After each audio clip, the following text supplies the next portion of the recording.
कुछ जादुई बच्चे जो कि हमेशा एक ही दिन जी रहा है, 3 सितंबर 1943। इन जादुई बच्चे के पास अजीबोगरीब पावर है। किसी के पास आग की पावर है तो किसी के पास हवा की पावर है। कोई अपने फेस दिखा के सबको पत्थर की मूर्ति बना सकता है, कोई मरे हुए आदमी को जिंदा कर सकता है। क्या होगा अगर वे लोग 3 सितंबर को छोड़ के 4 सितंबर में आ जाए? क्या वो मारे जाएंगे या फिर वो दुनिया को तबाह कर देंगे? चलिए शुरू करते हैं आज का explanation. The famous movie Miss Peregrine's Home for Peculiar Children. कहानी की शुरुआत में हमें एक जैक नाम के लड़के को दिखाया जाता है जो कि 18 साल की उम्र का था और जो अपने मम्मी पापा और दादाजी के साथ फ्लोरिडा में रहता था। जैक के पापा थोड़े गैर जिम्मेदार थे, इसलिए जैक बचपन से अपने दादाजी के बहुत ही ज्यादा क्लोज था। बचपन से जैक के दादाजी, जिसका नाम एब है, जैक को बहुत सारे कहानियाँ सुनाया करता था। एब जैक को ज्यादातर मॉन्स्टर की कहानियाँ सुनाया करता था। जैक को भी मॉन्स्टर की कहानियाँ बहुत ही पसंद था। जैक अपने स्कूल में जाकर सारे बच्चों को मॉन्स्टर की कहानियाँ सुनाया करता था, पर जैक कहानियाँ सुन के स्कूल के सारे बच्चे जैक की मजाक उड़ाया करता था। इससे जैक को बहुत ही बुरा लगता था। धीरे धीरे जब जैक बड़ा होता गया, एब की सारी कहानी पर से जैक का विश्वास उठ गया। इससे जैक एब से दूर होने लग गया। अब जैक अपने दादाजी से दूरियां बनाए रखता है। एक दिन जब जैक अपने मैनेजर के साथ गाड़ी से घर वापस आ रहा था, तब जैक के पास उसके दादाजी एब का कॉल आता है और बोलता है कि जैक कुछ भी हो जाए तुम यहाँ मत आना। जैक कॉन्फ्यूज्ड हो जाता है और अपने दादाजी के पास भाग के चले जाते हैं। जैक जब अपने दादाजी के घर पर पहुँचता है, उसके घर में पूरे सामान बिखरा हुआ था। देखकर ऐसा लग रहा था कि यहाँ जबरदस्त लड़ाई हुआ है, लेकिन जैक के दादाजी कहीं पर नहीं था। जैक अपने दादाजी को ढूंढने के लिए जंगल में निकल पड़ते हैं और उसे अपने दादाजी मिल भी जाता है, जो कि जमीन पे गिरा हुआ था। जैक जब अपने दादाजी को सीधा लिटाता है, तब जैक देखकर हैरान हो जाता है कि जैक के दादाजी की आंखें कोई निकाल लिया था। जैक तब हेल्प के लिए अपने मैनेजर को कॉल करता है और जल्दी बुलाता है। तब दादाजी जैक के हाथ पकड़ लेता है और बोलता है, तुम्हें 3 सितंबर 1943 में काल चक्र से होते हुए एक आइलैंड पर जाना होगा, जहाँ तुम्हें एक इच्छाधारी पक्षी मिलेगी जो कि इंसानी रूप में होगा। वो तुम्हें सब कुछ समझा देगी आगे क्या करना है। ये बोल के जैक के दादाजी वहीं पर दम तोड़ देता है कि उसी समय एक बहुत ही बड़ी मॉन्स्टर आते हुए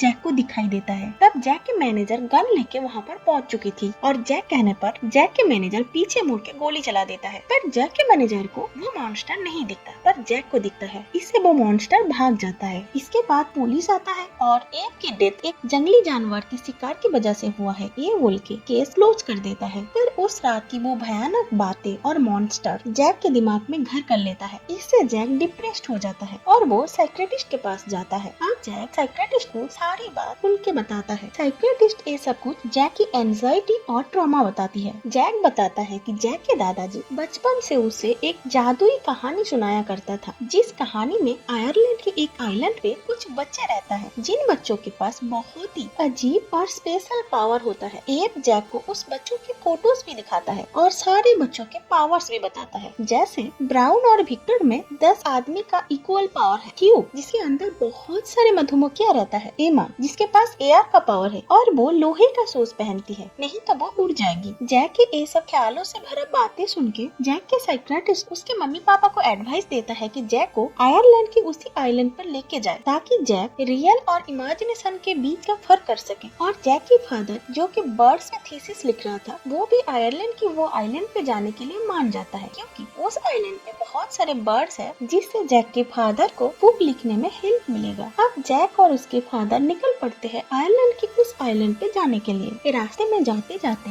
जैक की नजर आसमान में उड़ते हुए एक पक्षी की ओर जाता है। तब जैक को याद आता है कि एब ने बोला था एक इच्छाधारी पक्षी है जिसका नाम मिस पेरिग्रिन है, जो सारे स्पेशल पावर वाली बच्चे का ख्याल रखती है। अब जैक और उसके फादर आयरलैंड के उस आइलैंड पर पहुंच गया था। आइलैंड में पहुंचते ही जैक अपने फादर के साथ उस चिल्ड्रन होम में जाता है, लेकिन वहाँ कुछ नहीं बचा, बस टूटी फूटी वीरान सा हॉरर प्लेस बना हुआ था। इससे डिसअपॉइंट होके जैक अपने होटल में वापस आ जाता है। होटल वाला जैक को बताता है 1943 में एक मिसाइल आके उस चिल्ड्रंस होम पर गिरा था, इससे वो चिल्ड्रंस होम पूरी तरह से तबाह हो गया था। पर कहीं न कहीं जैक को सेटिस्फेक्शन नहीं मिलता। जैक बस यही सोचता है कि उसके दादाजी इस आइलैंड पर उसको जाने के लिए क्यों बोला। इसका जवाब ढूंढने के लिए अगली सुबह जैक छुपकर अपने पापा को बिना बताए फिर से उस टूटा फूटा चिल्ड्रंस होम में चला जाता है और अंदर जाके इधर उधर घूमने लगता है, कुछ ढूंढने लगता है। अचानक उसे एक लड़की के परछाई दिखाई देता है। इससे जैक डर जाता है और भागने लगता है और डिसबैलेंस होके गिर जाता है। इससे जैक के सर पर चोट आता है और जैक वहाँ पर बेहोश हो जाता है। जब जैक के होश आता है तब जैक के सामने वही जादुई बच्चे खड़े थे। जैक सभी बच्चों को देख के डर गया और बोलने लगा, क्या तुम सब मर गए या मैं मर गया? तब उसमें से एक लड़की बोलने लगा, हम में से कोई नहीं मरा, हम बस तुम्हें लूप के थ्रू मिस पेरेग्रिन के पास ले जाने आए हैं। इसके बाद जैक भी सारे जादुई बच्चे के साथ एक टनल के अंदर से जाने लगता है। एक्चुअल में वो टनल ही एक लूप था। जब जैक लूप के दूसरी साइड पे पहुंचता है, जैक बहुत ही ज्यादा डर जाता है और भागने लगता है। लेकिन जैक को बिल्कुल भी नहीं पता था उस टनल से जाने की वजह से जैक अब 2016 में नहीं 1943 में पहुंच गया। रास्ता एक जैसे होने की वजह से जैक को समझ नहीं आया और जैक अपने होटल रूम में पहुंच गया। लेकिन होटल रूम में तब 1943 के लोग थे जो जैक को नहीं पहचान पाए और जैक को स्पाई समझ लिया और जैक को मारने ही वाले थे। उसी टाइम मिला, एमा और ओलिव आके जैक को बचा लेता है और जाते टाइम उस बार को आग लगा देता है और घोड़े गाड़ी से जल्दी जैक को लेके वहाँ से भाग जाता है। घोड़ा गाड़ी में जाते टाइम जैक ने पूछा कि ये सब तुमने कैसे किया? तब मिलर नाम का एक लड़का बोलता है कि ये सब मैंने किया, जो कि इनविजिबल था। जब वो कपड़ा पहनता है तब भी वो दिखता है। अब जैक और वो जादुई बच्चे उस चिल्ड्रंस होम में पहुंच जाता है। जैक देख के हैरान हो जाता है, जिससे वो टूटी फूटी वीरान देखा था वो आप बिल्कुल हरे भरे है, बहुत ही सुंदर चमचमाती हुई राजमहल जैसा है। इसके बाद मिस पेरिग्रिन जैक को वेलकम करती है, जैसे उसे बहुत दिन से जैक का आने का इंतजार था। मिस पेरिग्रिन से मिलने के बाद जैक को भी समझ आ गया था कि जैक के दादाजी इतने दिन से बस स्टोरियां नहीं बोल रहा था, बल्कि वो सच भी था। जैक मिस पेरिग्रिन को बोलता है, मेरे दादाजी मुझे आपके पास आने के लिए बोला था और ये भी बोला था कि आप मुझे सब कुछ समझा देंगे। तब मिस पेरिग्रिन बोलती है, इस चिल्ड्रंस होम में सारे स्पेशल पावर वाले बच्चे रहते हैं, जिसे पेक्युलर चिल्ड्रन बोला जाता है और सारे चिल्ड्रंस का ध्यान मिस पेरिग्रिन खुद रखती है। जैसे ओलिव नाम की एक सुनहरी बाल वाली लड़की जिसके पास आग शक्तियाँ थी, वो अपने हाथों से कहीं पर भी छू दे तो आग लग जाती थी, इसलिए वो अपने हाथ पे हमेशा ग्लव्स पहनती थी। मिलर जो कि इनविजिबल था, कपड़े पहनने के बाद ही उसे देखा जा सकता था। ईनक जिसके पास कोई भी नॉन लिविंग थिंग्स को लिविंग थिंग्स बनाने का शक्ति था, मतलब वो कोई भी चीज को जिंदा कर सकता था। ह्यूग अपने मुंह के अंदर बहुत सारे मधुमक्खियाँ रखता था। ब्रेयन और विक्टर के पास 10 आदमियों का इक्वल पावर था। हेरेस अपने आई से फ्यूचर देख सकता था और उसके आई एक प्रोजेक्टर जैसा काम करता था, मतलब वो जो खुद देखता है वो सबको सिनेमा की तरह दिखा सकता था। एक लड़की ऐसी भी थी जो अपने शक्तियों से कोई भी पौधे को मिनटों में बड़ा कर सकती थी और एमा के पास एयर का पावर है और वो इतनी हल्की है वो कभी भी उड़ सकती है, इसीलिए वो लोहे का भारी भारी शूज पहन के रखती है। एमा से बातचीत के दौरान जैक को ये पता चलता है कि एमा और जैक के दादाजी एक दूसरे से प्यार करता था, पर जैक के दादाजी यहाँ से जाने के बाद एमा को 2-4 खत तो लिखा था, पर बाद में वो खत भी आना बंद हो गया था। पर एमा जैक के साथ बिल्कुल भी बुरा बर्ताव नहीं करती, लेकिन जैक को बताती है कि तुम बिल्कुल अपने दादाजी की तरह दिखते हो। इसके बाद हमें रात सीन दिखाया जाता है, जहाँ सारे स्पेशल चिल्ड्रन मिस पेरिग्रिन और जैक एक साथ डिनर टेबल में बैठ के डिनर कर रहा होता है। ईनक जो कि कोई भी चीज को जिंदा कर सकता था, वो जैक को पसंद नहीं करता। वो बात बात में जैक को टॉन्ट मारने लगता है, लेकिन मिस पेरिग्रिन ईनक को रोक देती है। जैक तब बोलते हैं कि आप मुझे अपने घर वापस लौटना है। तब सारे चिल्ड्रन बोलता है, प्लीज रुक जाओ ना, लेकिन जैक को तो लौटना ही था। तब चिल्ड्रन बोलते हैं कि ठीक है चले जाना, आज रात तो रुक जाओ, कुछ स्पेशल चीज तुम्हें दिखाना है, जो कि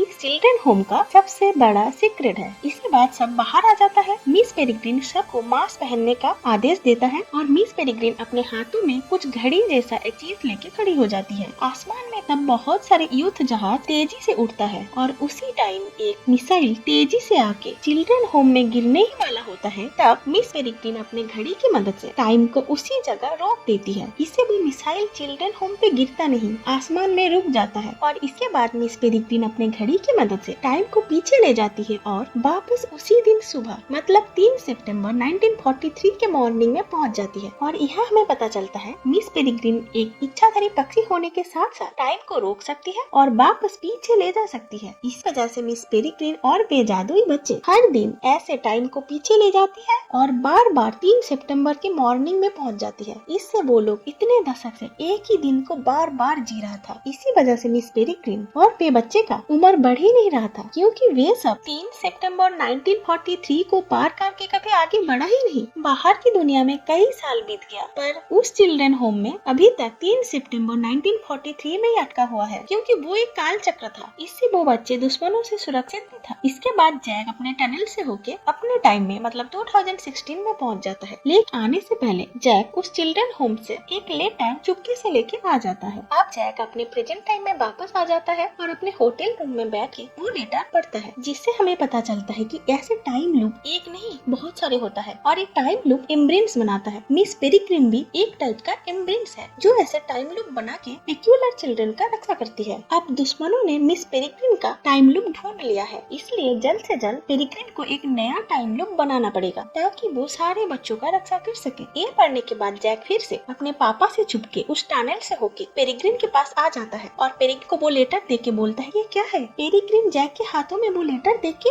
गुस्सा करती है और बोलती है कि तुमने इसे क्यों लिया और क्यों पढ़ा, और वहाँ से उठकर चली जाती है। इसके बाद एमा जैक को समुद्र के बीच अपने सीक्रेट प्लेस पे लेके जाती है, जो कि समुद्र के नीचे पानियों के बीच एक टूटा फूटा जहाज था। एमा जैक को उस जहाज के अंदर लेके जाती है और दरवाजा लॉक कर देती है। फिर एमा अपने पावर से हवा में प्रेशर क्रिएट करती है, जिससे सारा पानी बाहर चली जाती है और जहाज के वो रूम एक नॉर्मल रूम की तरह खाली हो जाता है। अब एमा एक बॉक्स में से कुछ फोटोज निकालती है और जैक को दिखाती है। जैक देखता है कि फर्स्ट फोटो में एक मैप का तस्वीर है, जहाँ वर्ल्ड के अलग अलग जगह में कहाँ कहाँ टाइम लूप बना हुआ है वो पॉइंट आउट किया गया है। इसके बाद एमा कुछ फोटोज दिखाती है, जिसमें से एक फोटो देख के जैक बोलता है कि इसे मैं पहचानता हूँ। एमा बोलता है कि इसका नाम बैरन है, जो कि एक एविल पेक्यूलर है, और एमा ये भी बोलता है कि तुम भी एक पेक्यूलर हो। जैक बोलता है मैं तो एक नॉर्मल इंसान हूँ, मैं कैसे पेक्यूलर हो सकता हूँ। तब एमा बोलता है कोई भी नॉर्मल इंसान टाइम लूप पार करके नहीं आ सकता, तुमने टाइम लूप पार करके यहाँ तक पहुँचा, इसका मतलब तुम भी पेक्यूलर चाइल्ड हो। इसके बाद एमा और जैक चिल्ड्रन होम वापस आ जाता है। तब जैक को अचानक एक बहुत ही बड़ा और खतरनाक राक्षस दिखता है, जिसे मिस पेरिग्रिन अपने गन से मार देती है। तब एमा जैक को पूछती है क्या तुम्हें वो राक्षस दिखा। तब जैक बोलता है हाँ बिल्कुल, राक्षस बिल्कुल मेरे सामने ही था। तब एमा बोलती है पर हमें तो नहीं दिखा कोई राक्षस। यहाँ हमें पता चलता है कि जैक की पावर यही है कि वो राक्षस को देख सकता है। एमा बोलती है कि तुम्हारे दादाजी का भी यही पावर था, असल में वो राक्षस किसी को नहीं दिखता, मिस पेरिग्रिन को भी नहीं। पर मिस पेरिग्रिन की टाइम मैनिपुलेशन स्किल की वजह से पेरिग्रिन उस राक्षस को बिना देखे मार सकती है। इसके बाद पेरिग्रिन जैक से एक रूम में मिलती है और बोलती है मुझे तो ये पहले से ही पता था कि तुम्हारे अंदर ऐसे राक्षस को देखने का शक्ति है। तब पेरिग्रिन बोलते हैं कि बहुत पहले सारे पेक्यूलर चिल्ड्रन एक साथ रहता था, पर उनमें से कुछ पेक्यूलर चिल्ड्रन को बार बार एक ही टाइम लूप में रह के बोर होने लगा। वो लोग सोचा कि टाइम लूप से बाहर जाए, लेकिन हम पेक्यूलर चिल्ड्रन अगर एक बार टाइम लूप से बाहर जाके नॉर्मल टाइम में पहुंच गए तो हमारे एज बहुत ही जल्दी बढ़ेगा, इसे सारे पेक्यूलर चिल्ड्रन का मौत भी हो सकता है, इसीलिए नॉर्मल टाइम में हम नहीं जा सकते। तब वो पेक्यूलर चिल्ड्रन जो इस लूप से बाहर जाना चाहता था, उन लोगों ने सोचा क्यों न हम इमोर्टल बन जाए और फिर हम इस टाइम लूप से निकल जाएंगे। इसलिए वो एक्सपेरिमेंट करने लगा और हमसे अलग हो गया और अब वो एविल पेक्यूलर बन गया। पेरिग्रिन ये भी बोलते कि हम जैसे इम्ब्रेन का काम यही होता है कि बार बार नए नए टाइम लूप बनाना और ऐसे पेक्यूलर चिल्ड्रन का ध्यान रखना।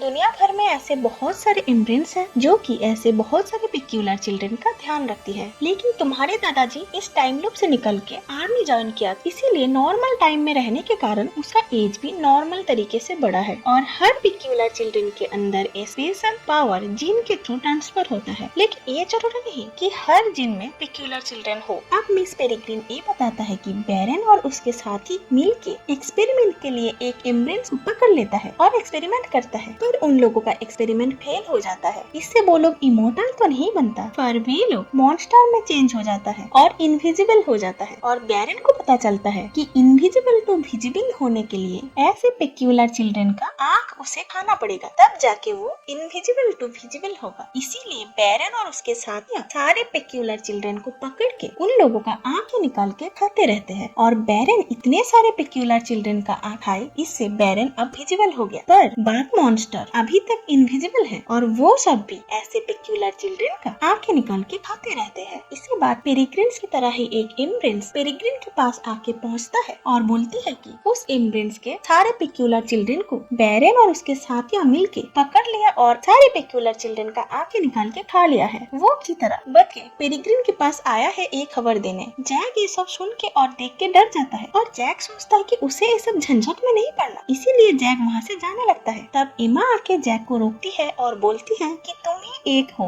जो उस मॉन्स्टर को देख सकता है, तो प्लीज तुम हमारे साथ रुक जाओ। पर जैक नहीं सुनता और वहाँ से निकल के अपने टाइमलाइन में पहुँच जाता है। जैक आके देखता है कि जैक जिस होटल में रुका था उस होटल के ओनर को किसी ने सेम तरीके से आंखें निकाल के मार डाला। ये देख के जैक समझ जाता है कि बैरन और उसके साथी अब पहुंच चुका है और जैक तुरंत भागता है। जैक के पीछे उसके पापा भी भागता है, लेकिन जैक गायब हो जाता है और उसके पापा जैक को ढूंढ नहीं पाता। लेकिन जैक के पीछे पीछे उस टनल में एक अनजान आदमी भी घुस जाता है और बाद में वो अपने रूप बदल लेता है और अपने असली रूप में आ जाता है। वो और कोई नहीं बैरन ही था जो जैक पीछा करके मिस पेरिग्रिन का टाइम लूप ढूंढ लिया था। अब बैरन जैक के गले में एक तेज धार वाली चाकू पकड़ता है और पेरिग्रिन को बैरन के हवाले करने के लिए बोलता है। पेरिग्रिन भी अपने बच्चों को बचाने के लिए खुशी खुशी अपने पक्षी रूप में आ जाती है और बैरन की केज में खुद से जाके बंदी हो जाती है। लेकिन जाने से पहले पेरिग्रिन जैक को बोलती है कि तुम्हें मेरी जगह इन सारे बच्चों का ख्याल रखना पड़ेगा। जैक भी मान जाता है। इसके बाद बैरन पेरिग्रिन को लेके वहाँ से चला जाता है, लेकिन वो एम्ब्रिन दरवाजे के पीछे छुप के खुद को बचा लेती है। इसके बाद रात हो जाता है और एक मॉन्स्टर आती है और चिल्ड्रेन होम में हमला कर देता है और उस मॉन्स्टर को बस जैक ही देख पा रहा था। इसीलिए जैक बहुत कोशिश करता है उस मॉन्स्टर को रोकने के लिए, लेकिन वो मॉन्स्टर उस एम्ब्रिन को पकड़ के वहाँ से लेके चले जाते हैं। अब जैक और सारे बच्चे जल्दी जल्दी चिल्ड्रेन होम से बाहर निकाल के वहाँ से भागने की कोशिश करता है। यहाँ आप सबको एक बात बता दूं, हमें पहले से सारे पेक्यूलर चिल्ड्रन का पावर्स के बारे में बताया गया है, लेकिन ये जो ट्विंस है जो कि हर टाइम सफेद कपड़ों से अपने हाथ पैर मुंह सब कुछ ढक के रखता है, जिसे देखने में क्रिस मूवी की जादू की तरह लगता है, उन दोनों का पावर अभी तक हमें बताया नहीं गया। अब जबकि पेरिग्रिन यहाँ पर नहीं था तो टाइम भी रिसेट नहीं होता और वो बड़े से मिसाइल आके चिल्ड्रन होम पे गिरता है और चिल्ड्रन होम पूरी तरह से तबाह हो जाता है। अब जैक और सारे पेक्यूलर चाइल्ड 1943 के नॉर्मल टाइम में पहुँच जाता है। अब जल्दी जल्दी सारे पेक्यूलर चाइल्ड को एक लूप ढूंढना था, लेकिन जैक बोलता है कि पहले हमें बैरन और उसके साथियों को ढूंढना है, क्योंकि बैरन बहुत सारे एम्ब्रिन्स को कैद करके रखा है और हमें बैरन के कब्जे से सारे एम्ब्रिन्स और मिस पेरिग्रिन को छुड़ाना है। लेकिन सामने बहुत बड़ा समुंदर था। तब जैक और सारे पेक्यूलर चिल्ड्रन वहाँ से जाने के लिए एमा जो सीक्रेट प्लेस था, मतलब समुंदर के नीचे जो पुरानी जहाज था, सारे चिल्ड्रन मिलके अपने पावर से उस पुराने जहाज को चालू कर देता है और उस जहाज से ब्लैक पूल की तरफ बढ़ते हैं, क्योंकि ब्लैक पूल में एक टाइम लूप था और ब्लैक पूल के उस टाइम लूप से जैक और सारे पेक्यूलर चिल्ड्रन बैरन के टाइम लूप में पहुंच जाता है। और जहां से जाते टाइम एमा जैक को बताती है कि बैरन के टाइम लूप जैक के टाइम लूप से कुछ महीने पहले का है, मतलब 2016 साल में ही है। एमा ये भी बोलती है कि अगर हम बैरन और उसके साथियों को मारने में कामयाब हो गए तो तुम्हारे दादाजी भी बच जाएगा और जैक का रियलिटी भी कुछ अलग होगा। इसके बाद एमा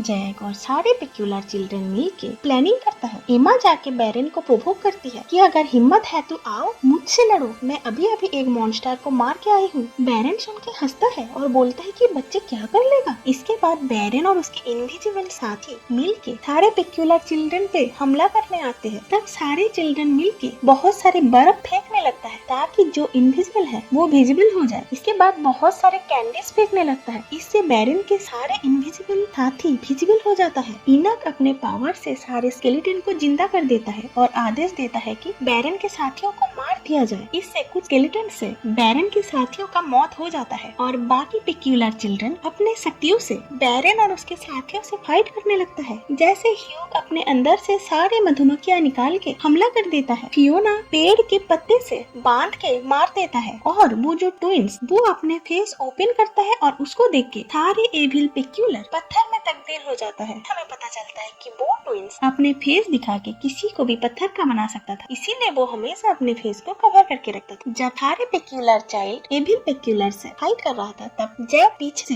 कमरे तक पहुंच जाता है जहाँ सारे एम्ब्रिन्स को बंदी बना के रखा गया था। जैक जाके उस केज के डोर को ओपन कर देता है और सारे एम्ब्रिन्स आजाद हो जाता है। लेकिन इसी बीच बैरन वहाँ पे पहुँच जाता है और जैक को मारने ही वाला होता है। तब इनक और एमा गन लेके पहुँच जाता है। इनक और एमा के आने की आवाज सुन के बैरन जैक के रूप धारण कर लेता है, क्योंकि बैरन की पावर ये था कि वो कभी भी किसी का भी रूप धारण कर सकता था। अब इनक और एमा दो तो जैक को देख के कंफ्यूज्ड हो जाता है। दो जैक अपने तरफ से समझाने की कोशिश करता है कि मैं असली जैक हूँ। नकली जैक बोलता है कि मैं असली जैक को। इसी बीच असली जैक को देखता है कि एक मॉन्स्टर आ रहा है, वो भी नकली जैक की तरफ, क्योंकि वो मॉन्स्टर नकली जैक को असली जैक समझ लिया था। लेकिन नकली जैक को वो मॉन्स्टर नहीं दिख रहा था, क्योंकि मॉन्स्टर तो बस असली जैक को दिखता है ना। और वो मॉन्स्टर नकली जैक को असली जैक समझ के पकड़ के उसके 2 आइस निकाल के खा लेता है और उसको मार देता है। इसके बाद जैक उस मॉन्स्टर को मार देता है। आखिरकार सारे पेक्यूलर चिल्ड्रन मिलके बैरन और सारे एविल पेक्यूलर को खत्म कर दिया था। वे लोग बहुत ही ज्यादा खुश थे। लेकिन 2016 के इस टाइम लूप में ये पेक्यूलर चिल्ड्रन नहीं रह सकता। इससे वो लोगों का एज बहुत ही जल्दी बढ़ेगा और वो लोगों का डेथ भी हो सकता है। लेकिन जैक का असली टाइम लूप 2016 साल था, इसलिए जैक इस टाइम लूप में रह सकता था। इसलिए जैक जल्दी जल्दी एमा और सारे पेक्यूलर चिल्ड्रन को 1943 के टाइम लूप में वापस भेज देता है और जैक खुद 2016 के टाइम लूप में रह जाता है। अब जैक अपने दादाजी से मिलने जाता है, जो कि इस टाइम लूप में जिंदा था। जैक अपने दादाजी से मिलके सारी बात बताता है। जैक के दादाजी बोलते हैं कि तुम्हें अपने दोस्तों को वहाँ अकेला नहीं छोड़ना चाहिए था, तुम्हें अपने दोस्तों के साथ रहना चाहिए। जैक भी समझता है कि बहुत दिन बाद उसे अच्छे दोस्त मिले थे, उसे अपने दोस्त के साथ रहना चाहिए। लेकिन जैक बोलता है कि 1943 में सारी पेक्यूलर चिल्ड्रन वापस जाने के बाद सारी टाइम लूप डिस्ट्रॉय हो चुका है, तो फिर जैक 1943 में कैसे पहुँचे?